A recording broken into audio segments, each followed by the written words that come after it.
एक बार की बात है, पहाड़ियों से घिरे एक छोटे से गांव में हीरो नाम का एक युवक रहता था। हीरो को पूरे गांव में उसकी बेचैन और विचारों से भरी हुई प्रवृत्ति के लिए जाना जाता था। वह हमेशा सोचता रहता था, चीजों का विश्लेषण करता और अतीत तथा भविष्य को लेकर चिंतित रहता। उसके दिमाग में विचारों का अंबार लगा रहता था और वह कभी भी शांति नहीं पा पाता था। एक दिन हीरो ने एक प्रसिद्ध जैन गुरु के बारे में सुना, जो एक दूर पहाड़ की चोटी पर रहते थे। कहा जाता था कि उस गुरु के पास आंतरिक शांति और मानसिक स्थिरता का राज है। इस बात से प्रेरित होकर हीरो ने गुरु से मार्गदर्शन प्राप्त करने के लिए यात्रा पर निकलने का निर्णय लिया। कई दिन की कठिन यात्रा के बाद हीरो आखिरकार पहाड़ की चोटी पर पहुंच गया। वहां उसने जैन गुरु को ध्यान में लीन देखा। उनकी आंखें बंद थीं और उनका चेहरा पूर्ण शांति से चमक रहा था। हीरो ने गुरु के पास जाकर आदर पूर्वक झुककर प्रणाम किया और कहा, गुरुजी, मैं आपका मार्गदर्शन लेने आया हूँ। मेरा मन बहुत अशांत है और मैं आंतरिक शांति की तलाश में हूँ। क्या आप मुझे सिखा सकते हैं कि अपने मन को खाली कैसे करूं? गुरु ने अपनी आंखें खोली और एक शांत मुस्कान के साथ हीरो की ओर देखा। उन्होंने कहा,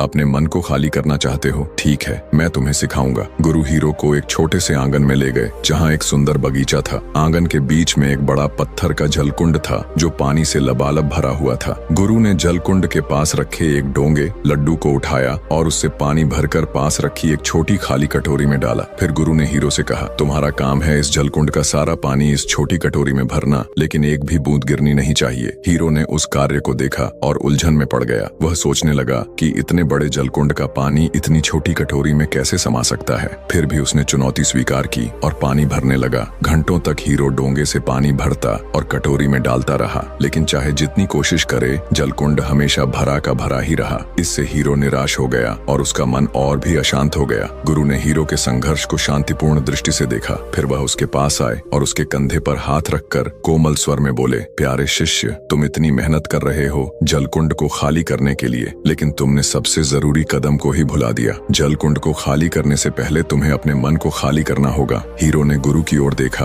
और उलझन में पूछा, गुरुजी, लेकिन मैं अपने मन को कैसे खाली करूं? गुरु मुस्कुराए और बोले, अपने डर, चिंताओं और मोह को छोड़ दो। केवल इस पल पर ध्यान केंद्रित करो। पूरी तरह से वर्तमान में रहो और सब कुछ अपने आप सरल हो जाएगा। हीरो ने गहरी सांस ली और अपनी निराशा को जाने दिया। उसने जलकुंड को खाली करने की कोशिश करना बंद कर दिया और हर डोंगे में पानी भरने की प्रक्रिया का आनंद लेना शुरू कर दिया। उसने पानी की आवाज और स्पर्श को महसूस किया। धीरे धीरे वह एक ऐसी अवस्था में पहुंच गया जहां उसका मन शांत और उसकी हरकतें सहज हो गईं। जैसे ही हीरो ने अपने मन को खाली किया, एक चमत्कार हुआ। जलकुंड ने उसकी नई शांति का जवाब दिया। हर बार जब वह पानी भरता तो पानी सहजता से कटोरी में चला जाता और धीरे धीरे जलकुंड खाली हो गया। आखिरकार हीरो ने जलकुंड की अंतिम बूंद भी कटोरी में डाल दी। उसने गुरु की ओर देखा। उसकी आंखों में आभार और आश्चर्य था। गुरु ने कहा, देखा हीरो, जब तुम अपने मन को खाली कर देते हो तो ब्रह्मांड तुम्हारे भीतर बहने लगता है। तुम कार्य के साथ एक हो जाते हो और सब कुछ अपने आप ठीक हो जाता है। हीरो को यह एहसास हुआ कि सच्ची शांति और स्पष्टता उसके भीतर ही मौजूद थी। उस दिन से उसने जैन गुरु की शिक्षा को अपने दिल में संजो लिया और अपने जीवन में पूर्णता और संतुलन पा लिया।